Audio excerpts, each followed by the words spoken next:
Lake Michigan. Most of us listening to this are so lucky to be growing up, living where we are right now. We are privileged to be surrounded with these massive bodies of fresh water, but specifically the one in our backyard, the fifth largest lake in the world, Lake Michigan. I've been blessed throughout my life to be growing up just a few minutes away from this lake, and I couldn't appreciate it more. From kayaking and fishing to going out on the lake with my family and just enjoying the day. Lake Michigan has always provided fun, laughs, and smiles whenever I go there, and I'm sure most of you can say the same. All of that isn't what we're going to be focusing on today. I've been growing up with this lake all my life, but I've never even thought about looking into its past, what we've used it for, what it's done for us locally, and even statewide. It's time to uncover Lake Michigan's past. I'm Mitchell Carter, and this is Waves.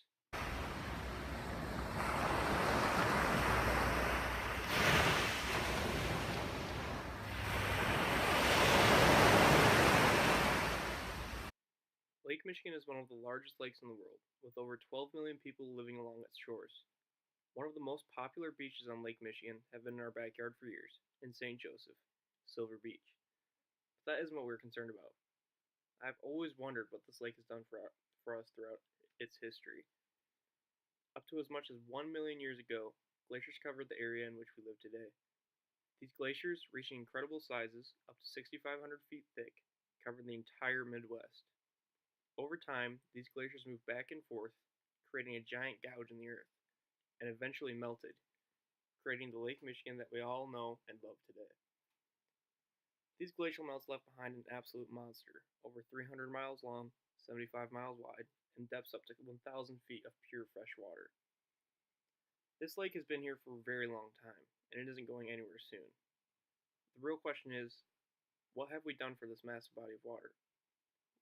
What has it helped us accomplish? One huge thing Lake Michigan has done for us is brought us a huge fishing industry into this part of Michigan. There's an assortment of fish that can be found and caught in the lake.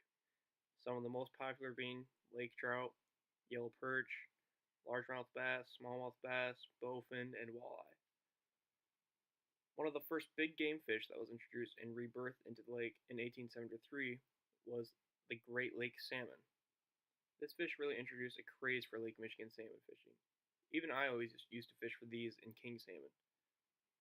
I still remember going out in my father's buddy's Dave boat.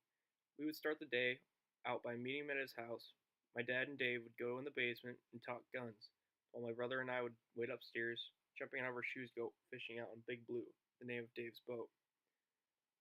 Once my father and Dave were done talking, we would grab some venison, stop by McDonald's, grab some hot cakes, and head out on the boat launch. I still remember one of the days when it was my dad, Dave, my twin brother Nicholas, and I were fishing for these salmon out in Lake Michigan, when all of a sudden my dad's line starts buzzing like crazy as he got a huge hit and a massive fish was on. The fight was on, and my father was struggling. He called over Dave for some help because the fish was so strong that my dad was about to lose the fish. That's when I stepped in. I was only about 7 years old, and Dave told me to take the wheel of the boat. I was very scared and reluctant, but I agreed.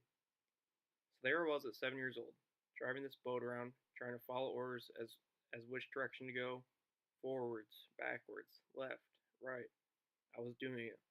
I was driving the boat for over 30 minutes when my dad and Dave finally reeled in the 4 foot salmon, and we were all shocked.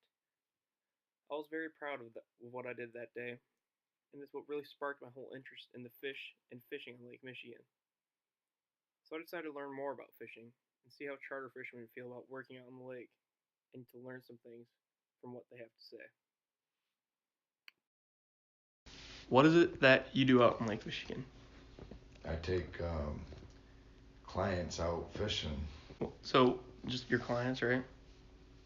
They're from different areas. They're from Indiana, Chicago, sometimes from Germany or Switzerland, even. Even around here, right? Locally? Don't Right, people around here? some local. Yeah. And do you enjoy doing that as your job? I do, but it's just, it's like any job. It's got its days. Yeah. Okay. Do you feel privileged to go out on the lake for your job? Yeah, I would say I feel privileged because not everybody can do it. Yeah. Yeah, that is true. And then, what has your experience on Lake Michigan taught you? Have you learned anything unique about the lake? Unique, it can be dangerous. Why is that? Well, for one thing, the water's right now is about 45 degrees, so obviously, if your boat sinks, you don't have a lot of time to find help. Yeah. Is there any stories you want to say? Right. Well, I took out some clients the other day, and it was pretty rough out there, and a couple of waves smacked the side of the boat and got me wet.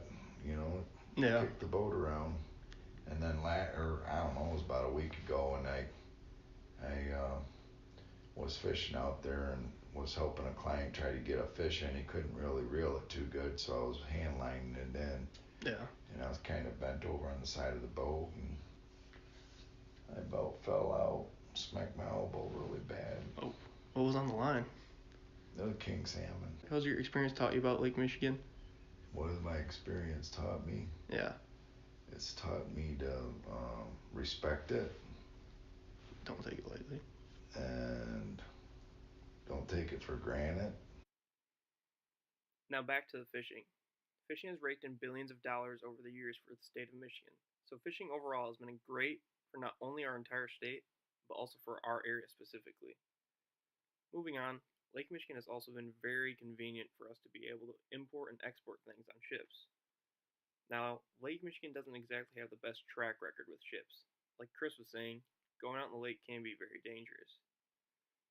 Lake Michigan was known to be absolutely treacherous to go through during the wintertime, as there is very strong cold winds, very rough waves, an immense amount of fog, and misty airs to try and navigate through.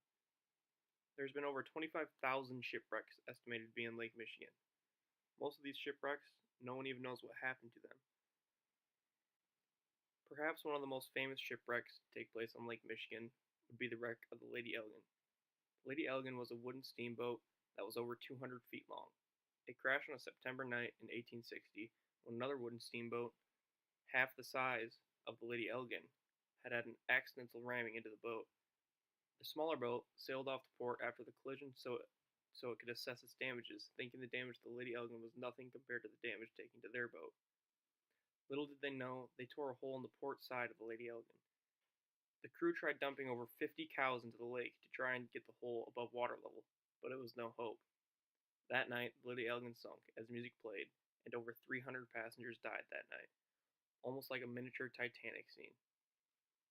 Another mysterious yet iconic shipwreck that happened under the mercy of Lake Michigan was the Edmund Fitzgerald. This is one of the largest ships to go down. It's quite a simple story as no one really knows what has happened to the ship. It seemingly just disappeared in the fog. There's even a famous song about it. Moving on, ships usually do not have to worry about anything like that happening to them nowadays, as the help of radar and other technologies make navigating this treacherous yet beautiful lake a much simpler task than it used to be. Finally, this lake does bring in some tourists from surrounding landlocked states. People come not only to our state, but right to our own town and neighboring town, St. Joseph, to come and enjoy the lake during recreational fishing seasons and during the summer to simply enjoy the water with family and friends. Have you ever been to Silver Beach on Memorial Day or on the 4th of July?